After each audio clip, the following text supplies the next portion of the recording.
حکومت کے ذریعے سے لوگ یہاں پر اسلام کے اندر داخل ہوئے، کہ بہت سے بادشاہ یہاں پر اس ملک میں داخل ہوئے اور اس ملک میں انہوں نے اسلام کے بارے میں لوگوں کو سمجھایا۔ دیکھتے ہی دیکھتے بہت بڑا حصہ مسلمانوں کے ہاتھ میں یہ ملک آ گیا۔ تقریباً 890 سال سے زائد مسلمانوں نے اس ملک میں حکومت کی ہے، یہ تاریخ میں لکھی ہوئی ہے، یہ بالکل واضح ہے۔ میرے بھائیوں، حقیقت میں سبحان اللہ، ان مسلمانوں نے اس ملک میں کتنے ظلم کا خاتمہ کیا تھا۔ اگر مسلمان اس ملک میں نہ آتے، وہ ستی کا رسم بھی ختم نہ ہوتا، جو شوہر کے مرنے کے بعد بیوی کو جینے کا حق نہیں تھا، اس کو بھی زندہ جلا دیا جاتا تھا، اس عورت کو بھی آگ کے حوالے اور عورت ہو جاتی تھی۔ ستی کا رسم کو کون توڑا تھا؟ مسلمانوں نے آ کر توڑا تھا۔ ایسے بہت سارے پرانے خیالات، بدعت و خرافات، رسم و رواج کو یہاں آ کر مسلمانوں نے اس کو ختم کیا، اس کا خاتمہ کیا۔ 800 سال سے زائد مسلمانوں نے اس ملک میں حکومت کی، لیکن جب انگریز یہاں پر آ کر دیکھا کہ اس وقت ایسی حالت تھی جب مسلم حکمران کمزور ہو چکے تھے اور بہت سے لوگ اپنی طاقت کو کھو چکے تھے اور مسلمان ٹکڑیوں میں بٹ چکے تھے، نارتھ سائڈ ایک طرف، ساؤتھ سائڈ ایک طرف، مختلف جنگیں تھی، الگ الگ نوابوں کا بھی دور تھا، ہر نواب اپنے اپنے علاقے میں حکومت کرتا تھا، ان کے آپس میں ہی بہت سارے اختلافات شروع ہو گئے تھے، آپس میں ایک دوسرے کی اتحاد نہیں تھی۔ انگریز ایسٹ انڈیا کمپنی کے نام سے اس ملک میں داخل ہوا تھا، حالانکہ اس کو پرمیشن نہیں دی گئی، پھر بھی وہ کسی بھی طریقے سے یقین دلایا کہ ہمارا مقصد یہاں پر آنے کا کہ بس ٹریڈنگ کرنا ہے، ہم چیزیں لیں گے، پرچیز کریں گے اور ہم بیچیں گے، یہ نام کے ساتھ داخل ہوا۔ یہاں تک کہ جب ان کی سازشیں، جب ان کی مکر، ان کی خفیہ پلاننگ کو جب یہاں کے بادشاہوں، نوابوں کو یہ بات معلوم ہوئی، انہوں نے کہا کہ اب یہاں پر تم نہیں رہ سکتے کیونکہ تمہاری نیت بہت خراب ہے۔ لیکن انگریز اندر اندر سے آہستہ آہستہ قدمیں جما رہا تھا، اس کا ٹارگیٹ یہ تھا کہ پورے ملک کو قبضہ کرنا تھا۔ بنگال کے علی وردی خان، انہوں نے سب سے پہلی مرتبہ انگریزوں کے خلاف جنگ کا اعلان کیا تھا۔ جنگ ہوئی، وہ علی وردی خان بنگال میں وہاں پر ہار گئے، اور شاہ محدث دہلوی رحمۃ اللہ علیہ، انہوں نے سب سے پہلے مسلمانوں کے لیے اعلان کیا کہ انگریزوں کے خلاف لڑنا تمہارے لیے واجب ہے۔ اور عام طور پر بہت سارے لوگوں کو غلط فہمی ہوتی ہے، یہی ہم کو پڑھایا جاتا ہے کہ جنگ آزادی کی شروعات 1850 سے ہوئی، یہ سراسر غلط ہے۔ جنگ آزادی کی جو داستانیں ہی 1750 سے ہی شروع ہو جاتی ہے۔ 100 سالہ تاریخ کو ہٹا کر 1850 کے دہائی کو لوگوں کے سامنے پیش کیا جاتا ہے۔ پہلی بات یاد رکھ لیجئے، یہ جنگ آزادی کی جو قربانیاں ہیں، یہ داستانیں ہی شروع ہوئی، انگریزوں کے خلاف آواز اٹھانا، لڑنا اور ان کو اس ملک سے نکالنے کی جو کوشش ہوئی، مسلمانوں نے سب سے پہلے شروع کی تھی 1750 کے بعد سے۔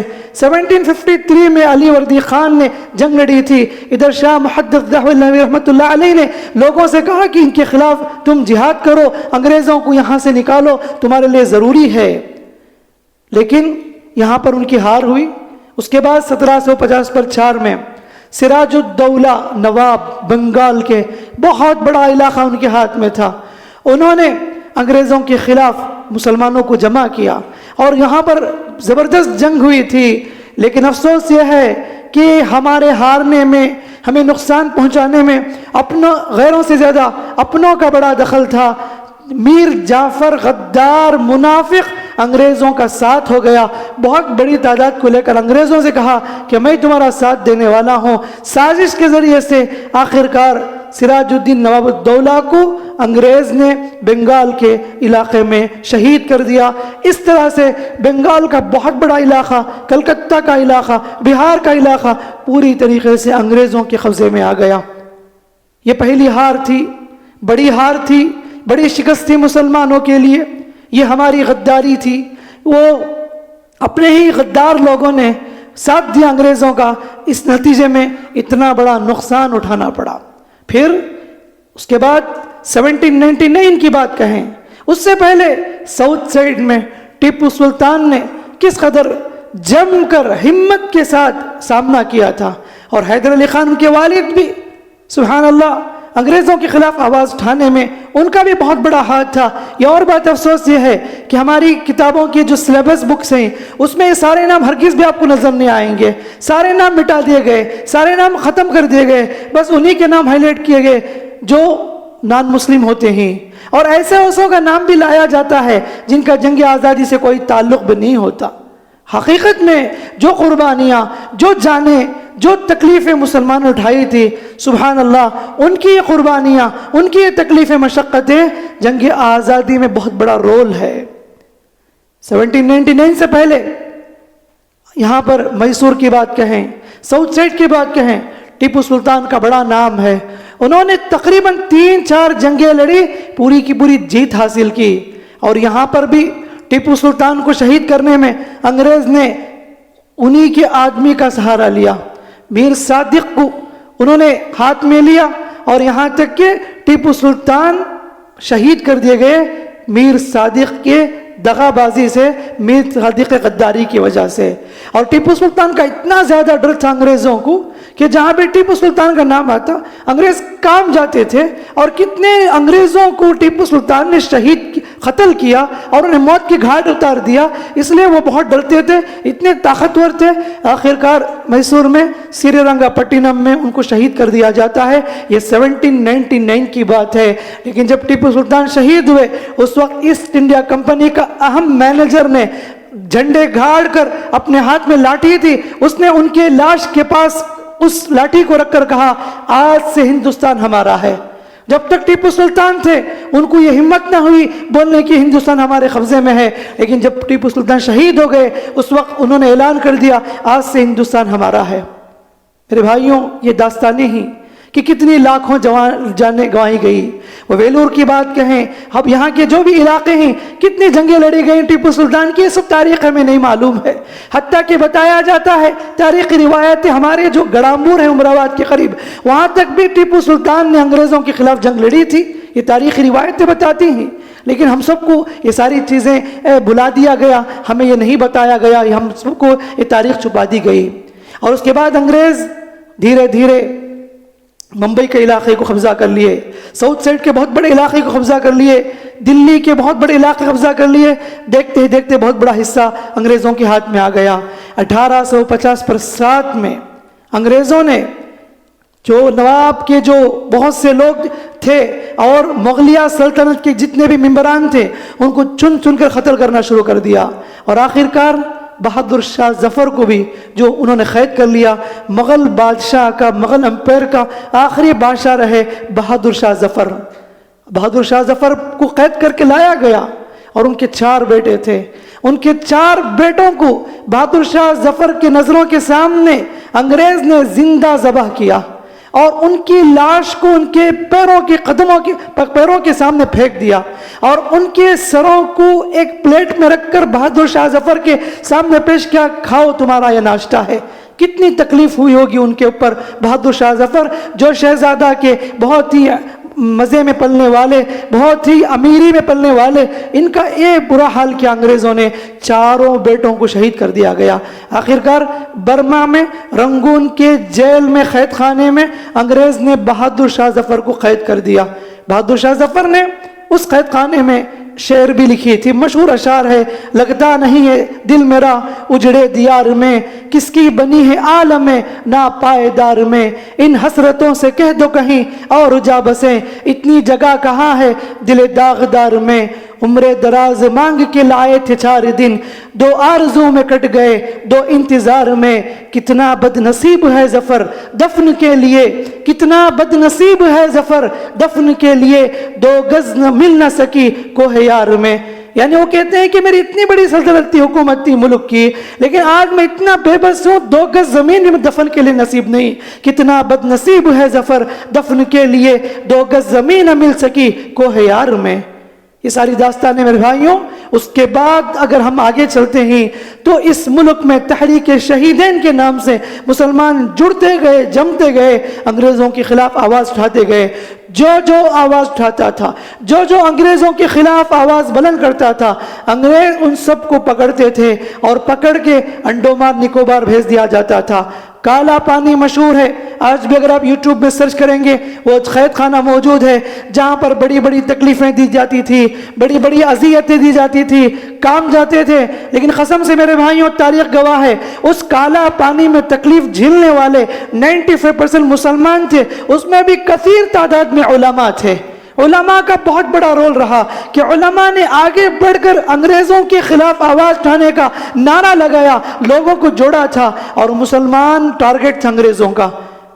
معلوم تھا انہیں، کیونکہ اس ملک کو انگریزوں نے مسلمانوں سے چھینا تھا، اس لیے انہوں نے ہمیشہ سے علماء کو، مسلمانوں کو ٹارگٹ کیا اور ان کو ختم کرنے کی پوری کوشش کی. اسی لیے زیادہ قربانیاں مسلمانوں نے دی، زیادہ جانیں مسلمانوں نے گوائی تھی. کالا پانی بڑا ہی عجیب داستان جس میں بڑے بڑے علماء شہید کر دیے گئے.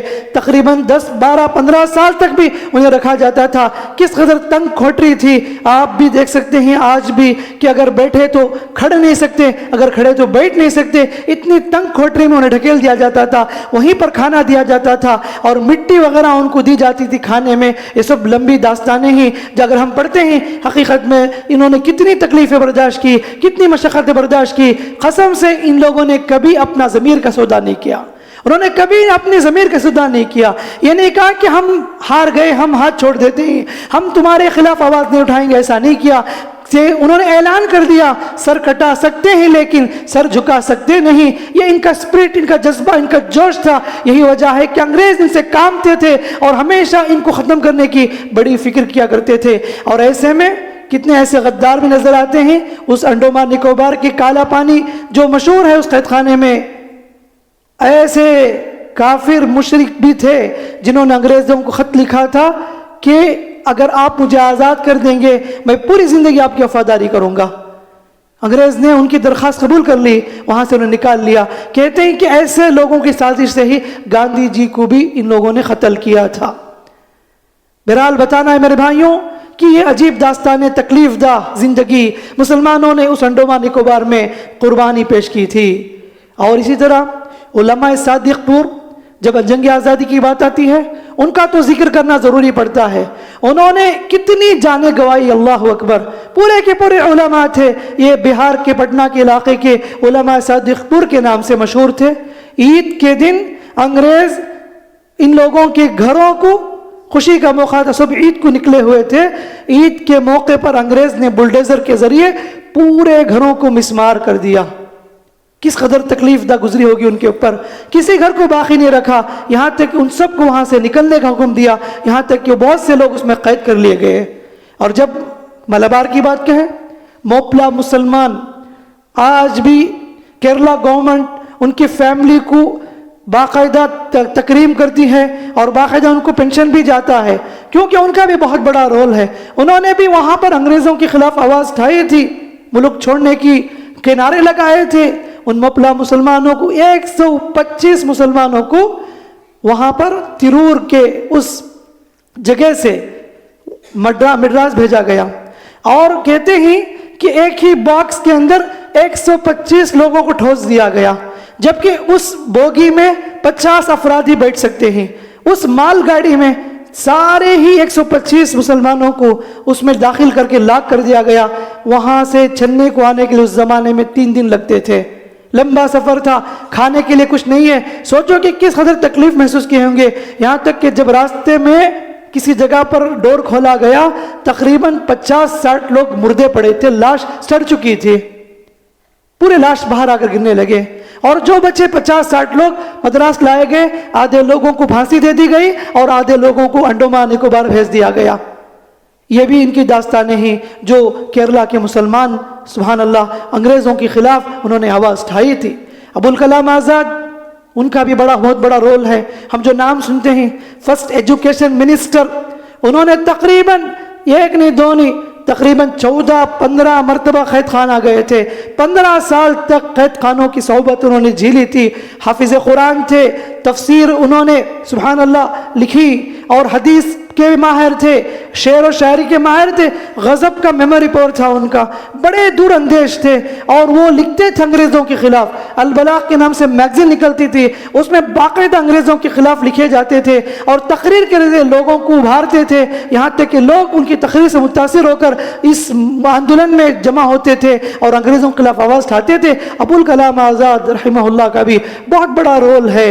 اور اس کے بعد سبحان اللہ ہم دیکھتے ہیں کہ جب 1900 جب گزرتا ہے، 1900 سال کے بعد گاندھی جی اور جتنے بھی بڑے بڑے رہنما تھے سبھی نے ایک جٹ مل کر کام کرنے لڑنے کا انہوں نے فیصلہ کیا تھا، یہاں تک کہ سبھی نے نعرہ لگایا کہ انگریزوں بھارت چھوڑو، انگریزوں بھارت چھوڑو، انقلاب زندہ باد کے نعرے لگائے گئے، یہاں تک کہ ان سارے لوگوں کی کوششیں رہی، آخرکار 15 اگست 1940 کو یہ ملک آزاد ہو گیا، یہ ملک آزاد ہو جاتا ہے۔ میرے بھائیوں، یہ کوئی 30 سال 40 سال کی داستان نہیں ہے، بلکہ اس ملک کو آزاد کرنے میں تقریباً 200-250 سال کی قربانیاں مسلمانوں نے پیش کی، اور کتنی ایسی مثالیں ہیں، دلی سے لے کر لاہور تک سارے درخت میں انگریز نے مسلمانوں کے لاشوں کو لٹکا دیا تھا۔ انگریز لکھتا ہے، جو مورخ اس دور میں اس نے رائٹر تھا، اس نے لکھا، اپنے نظروں کے سامنے دیکھا، میں نے دیکھا کہ کتنی لاشیں ہیں جو لٹک رہی ہیں اور ان کو جانور نوش نوش کر کھا رہے ہیں، اور کتنے ایسی لاشیں ہیں جو تڑپ رہے تھے، ابھی جان باقی ہے، سارے کتے جنگلی جانور پر لپٹ جاتے تھے اور کھاتے تھے، اور انگریزوں کو ذرا بھی رحم نہیں آتا تھا کیونکہ انہوں نے ان لوگوں کے خلاف آواز اٹھائی تھی۔ ایسی بہت ساری مثالیں میرے بھائیوں، یہ لمبی داستان ہے، میں نے آپ کے سامنے مختصر طور پیش کیا۔ میرے بھائیوں، سچی معنی میں شاید کہ بہت کم ہی جگہ میں ہماری داستانیں بتائی جاتی ہو، وہ ہمارے اسکول بھی کیوں نہ ہو وہاں پر بھی نہیں بتاتے ہمارے بچوں کو کہ ہمارے ملک کی آزادی میں مسلمانوں نے کتنا بڑا رول ادا کیا، اور 4 نام بھی آج کے بچے نہیں بتا سکتے، جبکہ دیگر لوگوں کے نام باقاعدہ پڑھایا جاتا ہے اور یاد کرایا جاتا ہے، اسی رول ماڈل کے ساتھ اسکول میں آتے ہیں اور اسی کو اگزامپل بتایا جاتا ہے، لیکن جتنی بھی قربانیاں جو مسلمانوں نے دی وہ ساری چیزوں کو ختم کیا جاتا ہے۔ اور آج تو آپ دیکھ سکتے ہیں کہ سازش کے تحت تاریخ بنائی جاتی ہے، حالانکہ تاریخ لکھی جانی چاہیے، تاریخ کو بنائی جا رہی ہے، جو بھی فیکٹ ہے، سچائی ہے، اس کو چھپا کر آج نئی نئی چیزیں سلیبس میں داخل کیا جاتا ہے، اور ایسے الزامات لگائے جاتے ہیں اور اس مغلیہ بادشاہ کے اوپر یا اسی طریقے سے دیگر حکمران کے اوپر، انہوں نے ایسا کر دیا تھا، ویسا کر دیا تھا، یہ ساری چیزیں مینٹالٹی معصوموں کے ذہنوں بٹھایا جاتا ہے تاکہ مسلمانوں کے خلاف نفرت کی آگ پھیل جائے۔ یہ جو انگریزوں نے جو کیا تھا ڈیوائڈ اینڈ رول کی پالیسی، آج بھی کچھ شرپسند لوگ، نفرت پھیلانے والے، فرقہ پرست لوگ مسلمانوں کے درمیان یہ فرقہ پھیلاتے ہیں، اور میڈیا کا بھی بہت بڑا دخل ہے اس میں، ہندو مسلم کو لڑانے میں یہ ساری چیزیں آپ دیکھتے ہیں، سنتے ہیں، ہر دن کوئی نہ کوئی مدعا ہوتا ہے، کبھی مسجد کے نام سے، کبھی NRC کے نام سے، کبھی شریعت مسائل کو چھیڑ کر اس طرح تماشا بنایا جاتا ہے، اور یہ ماحول کریٹ کیا جاتا ہے کہ مسلمان تمہارے دشمن ہیں، لہٰذا تم ان کے خلاف لڑو اور نفرت کرو، یہ ماحول پیدا کیا جاتا ہے۔